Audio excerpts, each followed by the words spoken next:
So recently I made this statement.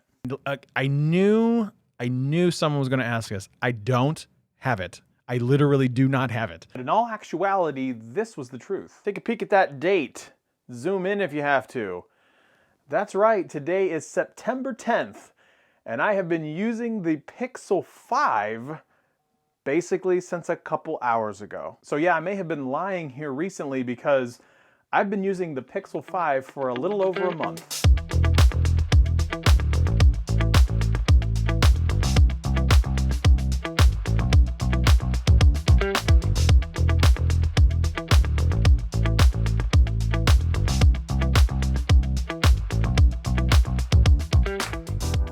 What's up everybody, this is Scott. Welcome back to another video. In today's video, I'm excited because I'm finally allowed to talk about the Google Pixel 5. I have been using the Pixel 5 since early September, so this is one of your 30 days long-term review type thing. The first thing I want to talk about is the feel, the look, and the size. So from a size perspective, this has a 6-inch display and a whopping 85.9% screen to body ratio, which means you get a whole lot of screen and the footprint from the outside of that doesn't get much larger because of how they've got the hole punch in the upper left. So you're getting a lot of screen in a relatively small footprint. It's just a little bit bigger than the Pixel 4a, its younger brother or sister, I suppose you want to say, and it's actually smaller than the Google 4a 5G, but not by a whole lot. This comes with Gorilla Glass 6 on the screen on the outside, and the back, when you flip it over, it's not smooth. I mean, it's not rough by any stretch of the imagination. If you think way back in the day, the OnePlus original kind of had that sandstony type feel. The Pixel 5, it's not that grippy or grainy, but it feels like some sort of different type design. I have the just black design with the all murdered out version, but yeah, I mean, it has like a very interesting type feel. The one thing I probably love the most about it is the fact that I could comfortably rock this with no case at all and feel comfortable that it's not gonna like slip off the couch or anything like that. I didn't think that it was like overwhelmingly like slippery at all. Definitely compared to the 4a, it is significantly less slippy, I suppose you could say. The tried and true fingerprint scanner on the back, thank God Google went back to that, especially in now the times. You don't have Face Unlocked or Project Soli or anything like that, which honestly I'm fine with considering everywhere I go I have to wear a mask. I now have that nice fingerprint scanner on the back, so I love having it back there. It works nearly flawlessly every single time. I don't have to worry about like, oh, it doesn't see my face, or oh, I can't, nope, don't have to worry about that at all. Have my finger on left and right hand programmed, and it works flawlessly. I don't think they should ever get rid of that. That is the thing that I absolutely love having back, finally, in my Pixel 5. So the feel, the look, and the size is great, but what about the performance and the battery? Now that's one thing I was a little bit worried about with the Pixel 5 is the fact that it now comes with 5G. So from the performance perspective, we're looking at a 765G set, 8 gigs of RAM, 128 gigs of storage. From a storage capacity perspective, it's got the fast charging at 18 watts. It's got reverse charging, which means you can charge your Pixel Buds on it, or actually another phone if you really, really wanted to. Or you can now use your Pixel stand or a regular Qi charger because they have brought back the wireless charging inside the Pixel 5. And I mentioned it before, I was concerned with the battery life, especially since it was a 5G, and I know that 5G just kind of sucks the life out of some batteries.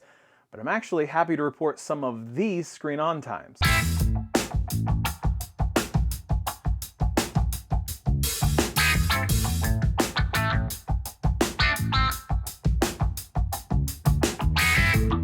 That's right, you can see right now that you're getting phenomenal screen on times because it comes with a massive 4080 milliamp hour battery, which is incredible given how small the device is. You get over a 4000 milliamp hour battery in something that's just a little bit bigger than the 4a. So again, significantly smaller footprint, but somehow they've magically figured out how to get the battery life to where I can get anywhere between 5 and 7 or 8 hours of screen on time, and I don't have to worry at all about battery life. That was even getting somewhere around 10, 15, 20% of the battery life remaining on it, this is an all-day battery for me, and I am a power user. I don't like to do the whole, I'm just going to charge it randomly on my desk because I kind of have battery anxiety issues, but with the Pixel 5, I don't worry about the battery at all. From a performance perspective, it now has the ability to film 4K 60 frames a second, and it doesn't miss a beat at all. I don't have to worry at all about it chugging or slowing down. Now that I'm going to talk about in the camera and video section, but from a performance perspective, I am not like a gamer by any stretch of the imagination. The 765G is basically like a 765 overclocked a little bit. When I play Roblox with the kids or anything like that, never have any issues at all. The battery life is fine on it. The phone doesn't get like overwhelmingly hot or anything like that. So from a performance perspective, it's fine for me. I would argue it's probably fine for the majority of people too. You can play things like, I guess, PUBG or other games like that. Fortnite, I suppose. See, I'm not a gamer, so like I'm not up with the lingo and things of that nature. I mean, you saw it in the 4A 5G commercial with Dashi Gaming. He was able to game on that thing and it really didn't have any issues at all. So from a performance perspective, definitely not worried at all when it comes to the Pixel 5. I talked about the battery life, but there's one thing that I failed to mention, and it's related to the screen. I talked about the Gorilla Glass 6 that comes with it, but the fact that it now has a 90 hertz refresh rate will definitely probably minimize some of the battery life that you could be getting. And for the most part, I don't even notice if I have it on 60 or 90 hertz refresh rate. I'm not one of those that gets really wound up about that. But now this screen has the ability to do 90 hertz refresh rate.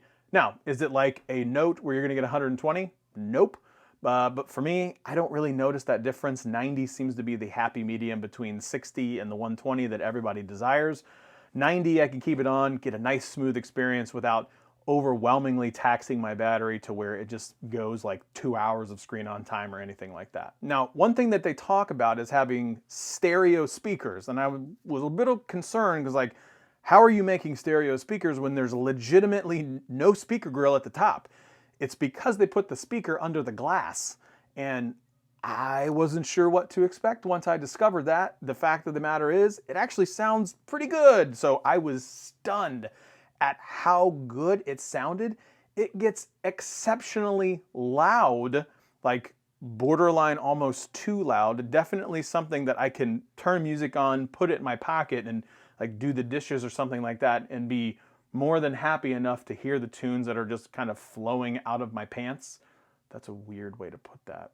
So I'm really surprised that they're able to get the stereo sound out of a speaker that's underneath the glass. I don't know how they did it, but it is really, really incredible sounding. It's not like tingy or tingy or anything like that. It sounds nice, full, and robust. Now, is it like a Google Home or anything like that? No, it's still speaker out of a phone, but it more than holds its own compared to a lot of other phones at this particular price point. So you buy a Pixel, again, mostly for the cameras and videos, which I'm going to get to, but you also get these nice, very specific Pixel type things from a software experience perspective. You're getting the nice dictation using like the recording app, so you can really use the device to capture a lot of notes as you're going on the fly. The live transcription, again, the best in the market in my personal opinion. When I'm using the Google Assistant, I immediately just fire it up and it just starts recognizing my voice. But when I'm using other Android devices, they're just not as fast as the Google Pixel when it comes to the transcription of my voice, especially when I'm using the Assistant. The software experience on this Pixel is really about the same what you would expect, and for me that means it's top notch. Now let's talk about the favorite thing from all Pixels as it comes to camera and video. They have made substantial improvements when it comes to the video, and I'm going to talk about that here in a second, but let's talk about the lenses themselves that come on the phone.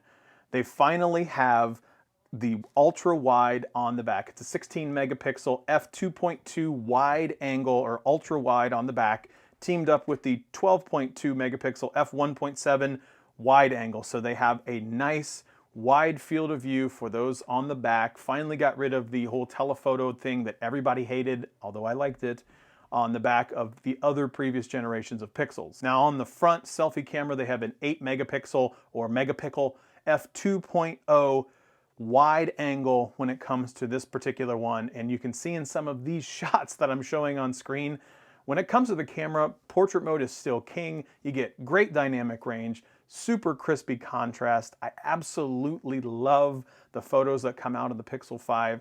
They continue to be #1 in my opinion when it comes to computational photography. They don't have to beat you with quad cameras out there because they can just beat you with 2 cameras, thus keeping the price low and running it through their computational photography algorithm to give you really incredible results. Google has taken the camera app very seriously, and you can see that with the incredible enhancements that they have with the video. Now I'm going to make a whole separate video as it relates to the photos in the video, but I want to talk about it here. They finally have 4K 60 FPS or 60 frames per second, and let me show you one of the clips here. But take a look at that 4K 60 frames a second stabilization out of the freaking Pixel 5. Look at the trees.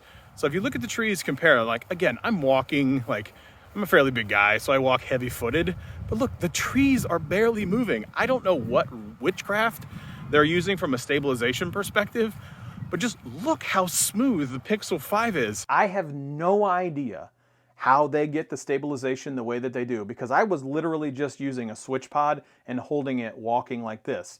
Now granted, I had my elbow kind of like tucked to my side to make sure that I wasn't like brrr.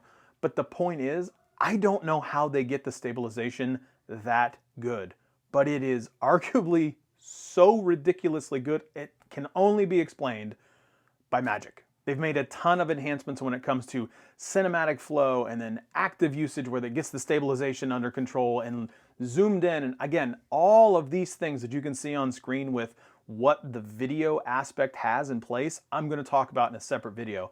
But Google finally has taken the time to say, yeah, the video really needed to get a lot better, and it got tremendously better. I said that the Pixel 4 made huge strides in terms of the gap between the 4 and now the 4a. And now I think they've even closed even more of that gap between the 4a and the 5, and that 4a hasn't been out very long compared to when the Pixel 5 is coming out.